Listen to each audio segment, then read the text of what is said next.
Let me go. Let me go. Hello, Senator. How are you? Hello. Yeah, she's. Oh, this is my life. This senator. You think you got an interesting job. You wake up every morning at 4 o'clock and trying to explain to people. This is. I actually saw. Wait a minute. I actually saw, there's a video with a young black man who said he's not going to wear a protective mask because he said folks will think he's robbing them. I know. To his defense, what he said is, unless it is clearly protective mask as opposed to like a bandana. Right? Yeah. So, to his defense, right? Because he's not wrong. He's not wrong. It's stereotyping. White people see a bunch of brothers walking down the street with bandanas across their nose. Yeah. And if they're wearing a hoodie, we know the image of that, folks. Oh, Lord have mercy. Right? So you're not wrong. You're damned if you do, you're damned if you don't. The option is not an option, which is to not wear anything. That's the point. It's not an option. Mm-hmm. Let me first of all thank you for coming on, and I know you've been talking about this, and I want you to please again point out your concerns that you've been expressing along with members of the Congressional Black Caucus, other members of the Congressional Black Caucus, and then I've got a couple of issues that people haven't been talking about, but because you're a member of the Senate Judiciary Committee, the president is using this crisis to nominate some of the craziest right-wingers that even aren't qualifying for other judgeships. So where do you want to start?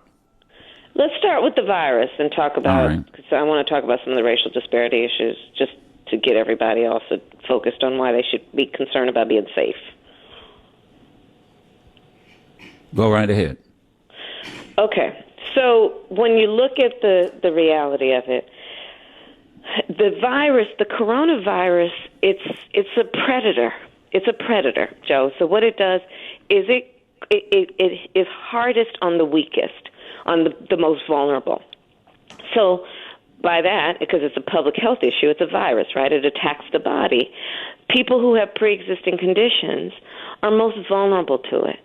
So what this crisis has done, like every crisis, is it points out those who are the most vulnerable in general. It points out and it magnifies the disparities that existed even before the crisis. And in particular, I want to discuss the disparities based on race as it affects people's health status, education, and economic well-being, okay? So on health, black folks are 20% more likely to have asthma, 40% more likely to have high blood pressure.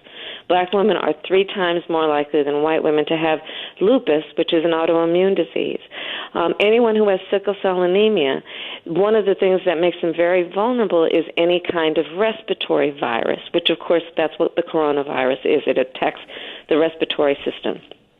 So when we look at this issue, we know that black folks are being disproportionately impacted by this virus because of longstanding disparities in terms of our access to health care and all of the stressors that also connect to our health status. On the economic piece, so, teleworking, right? Everybody's supposed to stay at home. Well, 30% of white workers can telework. Only 20% of African-American workers can telework based on the jobs they have. If you look at it in terms of education status, 50% of college-educated professionals can work from home, telework. 4% of people who do not have a high school diploma can telework or work from home. Right. So the economic impact also includes the fact that so many small businesses are having to shut down, at least temporarily, but some probably permanently. Well, black women are starting small businesses at the fastest rate of any racial group. Then let's talk about education. 3 million students in America, at least, do not have access to the Internet. As you know, I was campaigning last year. I spent a lot of time in places like rural areas of South Carolina where there is no Internet. So, when our children miss 10% or more of the school year, they often will be permanently behind. So this coronavirus has really magnified what were already disparities for black folks in terms of public health, in terms of education, and in terms of economic and financial status. So these are things we need to deal with. We need to deal with the fact that on student loans, I'm a proud graduate of Howard, nearly 50% of black students graduate with more than $25,000 in student loan debt as compared with 34% of white students. And so, this is some of the things that we're talking about, and we need to highlight, and highlight also in terms of how we make sure that our family members, our friends, that they're taking care of themselves and protecting themselves from this virus, and also seeking medical help and medical care when necessary, because this is real, and this virus is killing folks. And so the virus, and that's what I'm starting to refer to it. The virus, in essence, what you're saying is opportunistic. Period. It's just an opportunistic virus. Yes, it is. I mean, one of the things, though, that let's be clear about, it does not discriminate it doesn't choose you based on your race or your gender or your age. But what it does is it does choose you in terms of how it will impact you, based on how healthy you are. Mm-hmm. And so can you please also encourage my listeners about all of this crap that's on the internet? We can't get it. We're not. I mean, you obviously have seen this and have heard this. It isn't it just totally irresponsible? Yes, but Joe, remember during the height of the HIV/AIDS crisis, and in South Africa, the prime minister then, you remember that, was saying that they didn't need the medicines? Both, yeah. You remember that? Yeah, that's right. And these myths, and they will kill us. And so, we can't be paying attention to that. We can't be paying attention to that. We have a lot of reasons to be proud, but this is not that. This is a contagious, a highly contagious virus that will attack your body and can kill you. And folks got to take it seriously, and nobody is immune from it. I mean, but we can be safe and we can take precautions so that actually it doesn't get us. Yeah. And that's about social distancing. It's about wearing something around your nose and your mouth when you're out. It's literally about staying 6 feet away from people. It's about washing your hands with soap and water all the time. Look, my wife has me washing the dishes. We don't even use the dishwasher anymore. No. Well, look, it has been a moment to also help, not part of this, but train some folks on how housework is done. Wait a minute. And I'm not complaining. I'm sitting there going, hot water and soap. That's what I'm supposed to do. That's right. It's a miracle. It's a miracle. But we need some levity in this. So for all you brothers out there, wash the dishes. Just wash the dishes. Now, let me ask. This is one thing I do want to be serious about. As all the comorbidities, the opportunistic, this virus, as opportunistic as it is, what can you and other legislators do so that when this ends, it doesn't snap back like a rubber band, and we still are dealing with these health disparities, these underlying conditions that are killing us? Well, part of it is that we have to continue to sound the alarm about these health disparities based on race, based on socioeconomic condition that have historical backgrounds in America, and in particular on the issue of race, because of systemic and institutional racism that has resulted in, for example, something I've been a leader on in the Senate for a couple of years now, which is black maternal mortality. This was before the coronavirus hit, which is that black women are 3 to 4 times more likely to die in connection with childbirth than other women. And it hits black women regardless of their education level, regardless of their financial wealth or well-being. And it literally comes down to the fact that she is a black woman.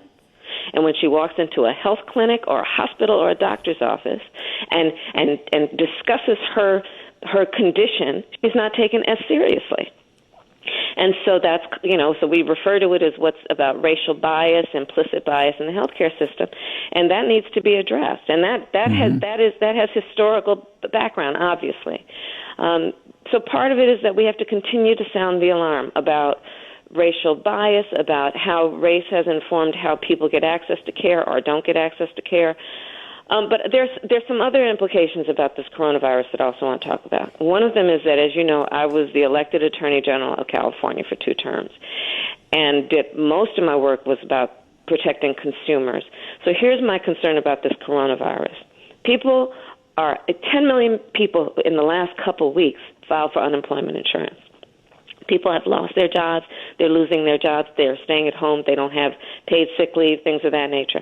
One of the things I'm calling for is that we suspend credit reporting through the pandemic. Okay, so for at least 120 days. Because what's going to happen, Joe, is while people are out of work, they're not going to pay their bills on time because they're not going to be able to. If they're trying to deal with basic things like paying the rent and putting food on the table and feeding their babies, they are going to be late with their bills. And so here's the deal. What ends up happening is that goes on your credit score. And then it can take a lifetime to get that corrected. So I'm saying during this moment of this pandemic, let's suspend the negative credit reporting so that when it's over, people have a better opportunity and ability to get back on their feet financially. Right? Now, so that's one of the things that I'm calling for. So, and you will be, and you can introduce that in the Senate side. And I understand that our friend Maxine Waters is doing the same thing as chair of the Financial Service Committee on the House side. Yes. Okay. All right. So and so we've got to push that. I do have. I know, guys. I'm going to run over time, but just stretch it for me. Let me ask about. You're talking about opportunistic. I'm talking about opportunistic viruses. The one virus, McConnell, you have in the United States Senate. And the Trump people who are using this crisis as an opportunity to nominate right-wing conservatives, and a lot of people aren't talking about that. Clearly, this is going to be an issue. Again, explain how this works on the Senate side, and will these chances are that these folks will end up being confirmed? So right now, the Senate is actually has been adjourned by McConnell. I disagree with that. We need to be voting and dealing with all of the issues that you and I have been discussing this morning. So we're not in session. There's a whole discussion happening about whether we would have remote voting. That has not happened. So my point is that we need to get back on the job and deal with things that are directly related to the coronavirus. And their agenda about appointing this right-wing bench is not going to solve the problems that have been created because of this deadly virus. And those should be put on the back seat until we deal with the issues at hand, which is the public health issue and the economic issue that has resulted from the public health issue. Got you. So they'll go ahead, try to, they'll start talking about this, and that's what they're doing on right-wing talk radio. Oh, this guy should be nominated. He will be. But I got you saying, so don't even bring all that up until we get past this crisis. Yes, that's right. Yeah, Deal with the crisis at hand. People are literally each day tens of millions of people losing their jobs, standing in line to get unemployment insurance, standing in food bank lines. Literally, people are suffering, Joe. People are suffering. Not to mention the people who are waiting to get a test and can't get a test. Right. Not to mention the people who have symptoms that haven't received a test and are standing in hallways in hospitals. Are you kidding me? And let me, since you brought this up, there was a story we dealt with about test centers not in the black community, particularly Los Angeles, and I think you saw this story where they had test centers all over the place, but not in South Los Angeles. Has that been addressed?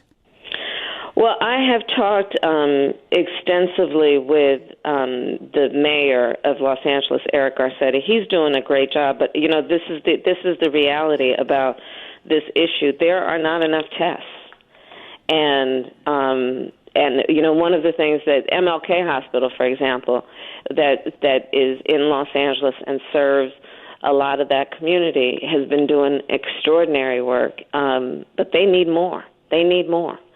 And, this is why I stayed in D.C. I didn't go home to California so we could fight to get. I've been on the phone with folks from the health department, from FEMA, talking with them about how can we get the resources, to my state, but to every state in terms of what they need.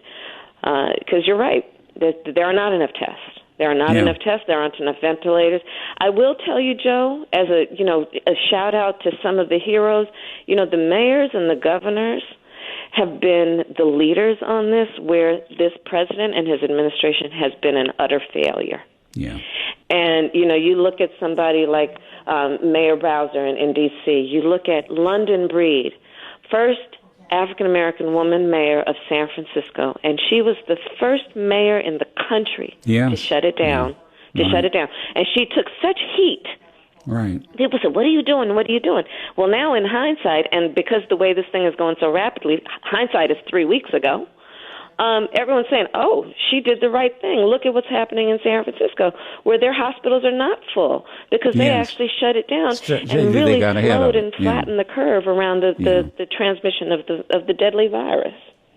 I'm glad you brought that up because no one is mentioning that, and I hope these White House correspondents are listening.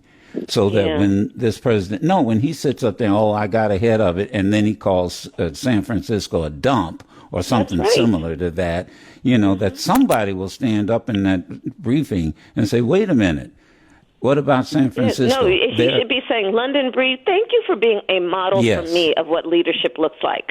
Yeah. Yeah. Look, we'll stay in touch. I appreciate you coming on, and you're welcome anytime, and thank you so much. And thank you, and to all your listeners, everybody be well, have a good Easter. Remember that this is about social distancing, but not emotional distancing. Yeah. Let's keep in touch. I find that I'm texting less and calling more. It's nothing like hearing a laugh. Reading LOL is not like actually hearing a laugh. So let's all just take care of each other, and we're going to get through this. We're gonna be talking to our good friend B.B. Wine, and you talking about he called me last night, only to find out he got the virus. Really? And yes, and his brother in Detroit just got out of the hospital, and his mother, who's 90-some years old, she got the virus, and they believe it might have been at a funeral they attended in Detroit. And thank God they're all of them are okay now, but we're going to be talking to him in a few minutes, probably right after the top of the hour. So I'm glad we could get both of you back to back to tell this audience this is nothing to play with. This is serious. And thank you for taking the time to be with us, Senator. Okay. Talk with you later. Take care. Okay, take care.